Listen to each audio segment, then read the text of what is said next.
ইহঁতে পিন্ধা জাৰ্চিবোৰ মুখে ধুবলৈ মাতিলৈ যায়।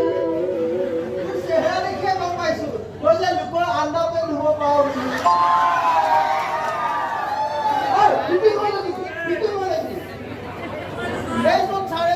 কেনেকৈ পালে হাই হাই অৱশ্যে মোক লগত লৈ আহিব বিচৰা নাছিলে। নহ'লে চাৰে পিন্ধা লং পেণ্ট চাৰ্টবোৰ কোনে ধুই দিব? তোৰ মোৰটো তোৰ মন্দা একেবাৰে আহিছে বুলি ভাবিছ নেকি? এই দুদিনৰ কাৰণে আহিছে ৰেকৰ্ডিঙৰ কামত আকৌ যাবগৈ। নিহিলিবি একদম চুপচাপ বহি থাক। মিটিঙৰ বহি থাকিবি। কোনোবা আহিছে চাগে বহি থাক যা। দৰ্জা খোলা আছে আপুনি তহঁতৰ মালিক আছেনে নাই? আছে আপুনি সন্ধিয়া বহক তাতে বহক। বহিবলৈ মোৰ সময় নাই। চালা ফোন কৰিলেও চুইচ অফ পাওঁ।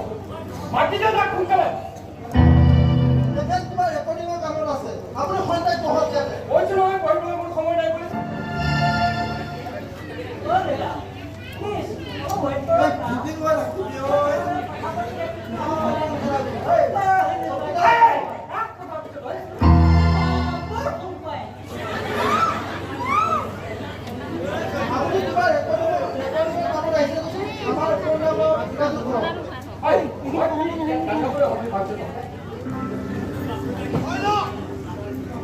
আপনি বহক না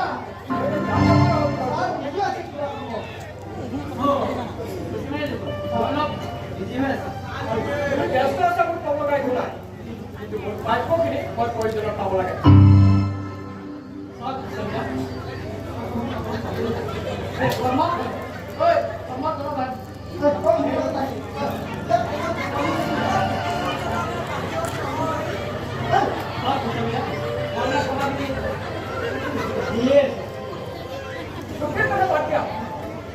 মোক 4 লাখ টকাৰ প্ৰয়োজন হৈছে অহাকালিৰ ভিতৰত লাগে।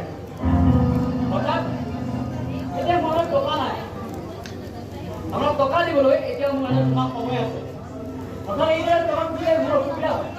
তোমাৰ অসুবিধাৰ ওপৰত নিৰ্ভৰ কৰি মই চলিব নোৱাৰো। 24 ঘণ্টা মই সময় দিওঁ। মই মোৰ টকা পাব লাগিব। সময় দিওঁ।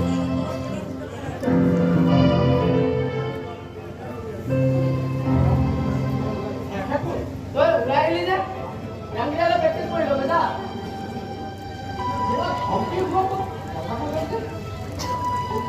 এইবোৰ মোৰ ভিতৰৰ লেনদেন।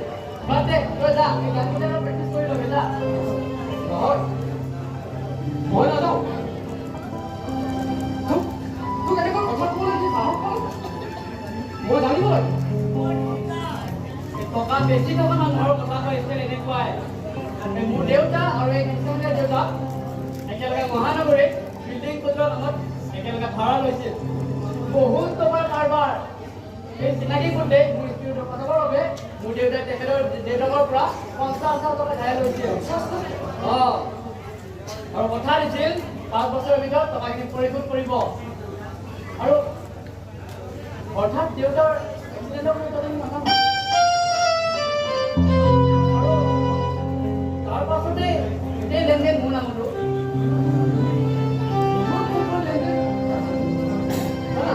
বাদে তই যা তই এইবোৰ চিন্তা নালাগে। তই তোৰ কামত লাগ যা। এই দুদিনৰ ভিতৰত তই 10টা গীত ৰেকৰ্ডিং কৰিব লাগিব। তাৰপাছত তোৰ নিজৰ গান আছে। আৰু 2 দিন নালাগে মোৰ। ভূপেন্দ্ৰৰ গীত বুলিলে মই এৰিও পাওঁ। আৰু কোনটো গীত মই নাজানো কচোন। অৱশ্যে কিন্তু গীত মোৰ এটা গীত গাবলৈ বৰ কষ্ট হয়।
নাই নাই ক'লে সন্তানৰ উন্নতি দেখিলে চকু পানী ওলায় মাজনী এয়া মুখৰ নহয় মুখৰ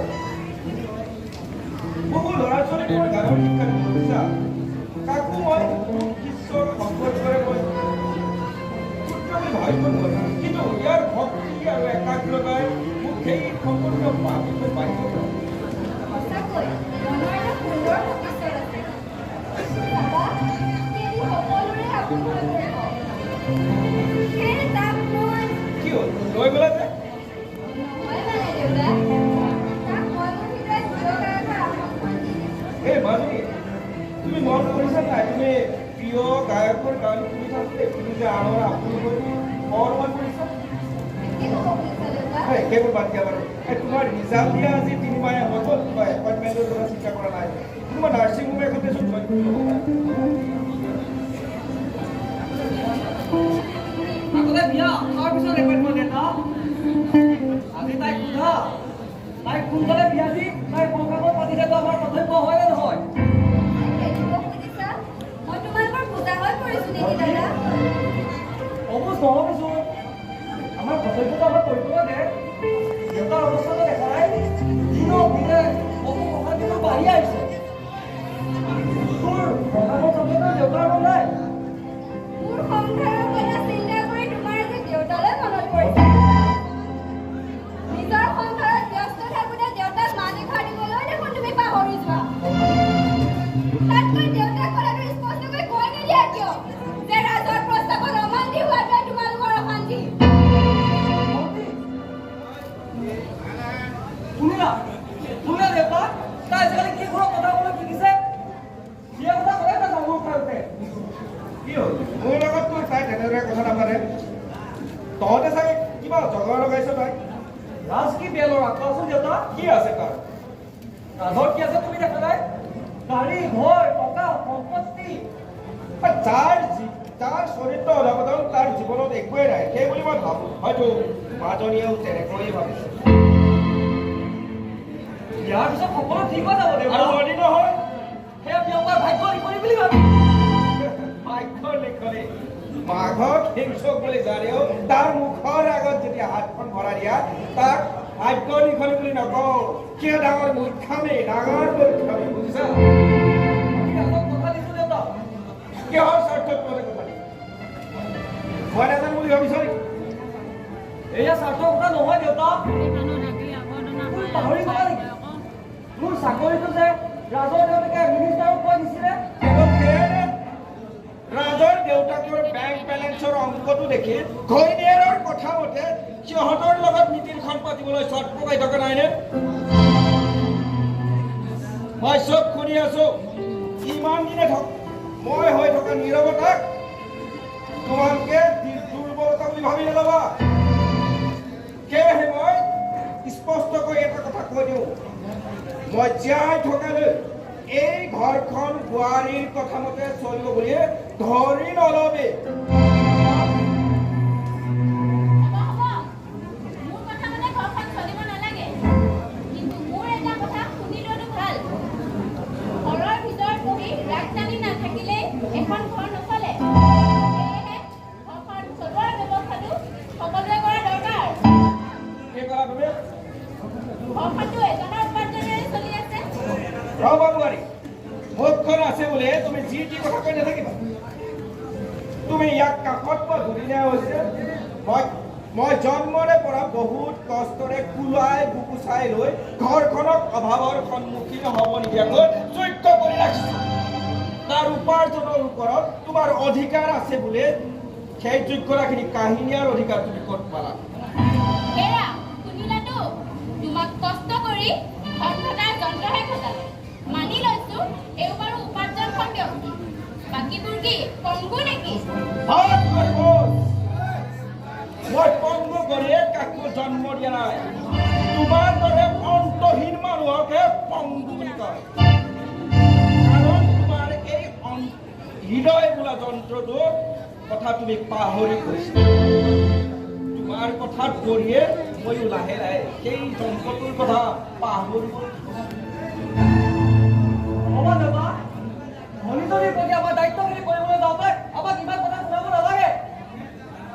ঘৰখনৰ প্ৰতি তহঁতে কি দায়িত্ব পালন কৰিছ মই দেখিছো নহয়। আপুনি কি কৰিছে? পুতেকৰ উপাৰ্জনেৰে দিনটো মস্তি মাৰি খাই ৰুমৰ ভিতৰত টুংটাংবোৰ বজাই চিঞৰ বাখৰ কৰি আছে। পুতেকৰ বয়স যে 32 হ'ল, সেয়া দেখোন মান কৰিবলৈ সময় নাই। আমি চিন্তা কৰিছো চাম নহয় জীয়েকক কেনেকৈ বিয়া দিয়ে, ঘৰতে বুঢ়ী হৈ মৰিব লাগিব।